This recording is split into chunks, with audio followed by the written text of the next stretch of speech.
Merhaba arkadaşlar. Kürtçe Mevlid okumaya geçmeden önce bilmemiz gereken birkaç kural kaide var.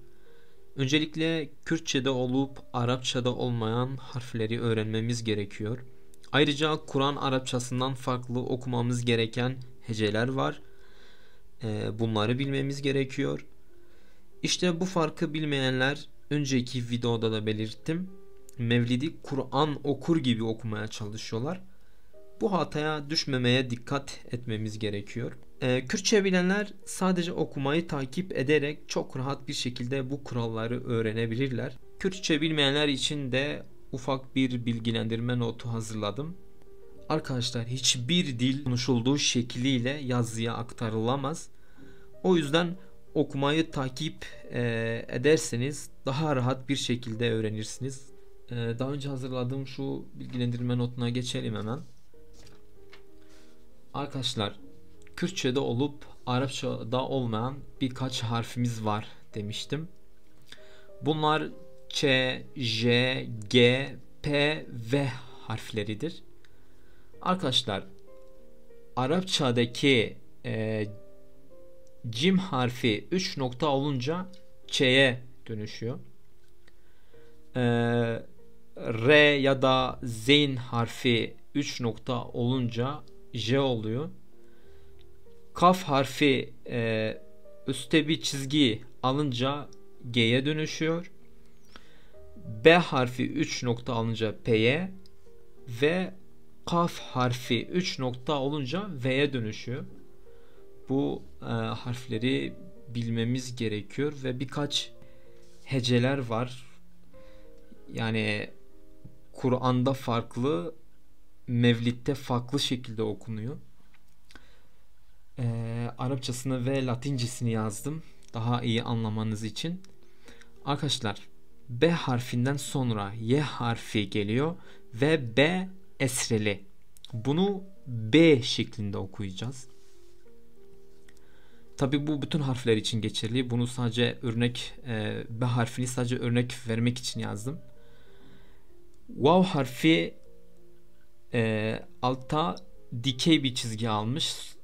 Hemen solda Y harfi var. Bunu V şeklinde okuyacağız. Yani çizgi dikey oldu mu bunu I şeklinde okuyacağız.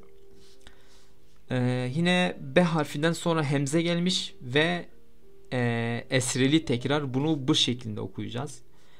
B harfi ötreli, vav harfi ufak bir şapka almış. Bunu bo şeklinde okuyacağız.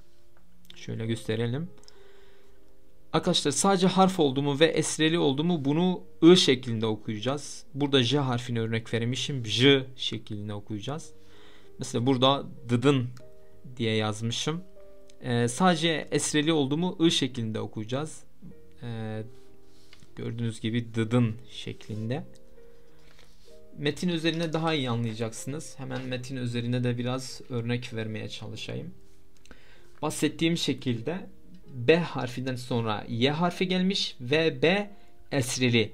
Bunu B şeklinde okuyacağız. Mesela burada J harfi sadece esre var. Bunu J şeklinde okuyacağız. Yine örnek verdiğim gibi bakın, Y harfinden sonra Y gelmiş ve esreli. Bunu Y şeklinde okuyacağız. Bahsettiğim gibi B harfi ötreli, Vav harfi şapka almış, bo şeklinde okuyacağız. Arkadaşlar, bir kuralımız daha var, onu da belirteyim. Bakın, elif harfi dikey bir çizgi almış. Bunu A şeklinde okuyacağız. Ve dikkat ederseniz dikey bir çizgi var. Bunu İ şeklinde okuyacağız. Örneğin mesela Kerim, şurada Rahim, İ şeklinde okuyacağız bunları. Dikey çizgi oldu mu esreli. Başka da şu an görebildiğim başka kural yok. Dediğim gibi sadece okumayı takip ederek bu kuralları rahat bir şekilde öğrenebilirsiniz. Diğer videolarda bölüm bölüm okuyacağız. Sizler de takip ederseniz kolay bir şekilde öğrenirsiniz. Hepinize başarılar diliyorum.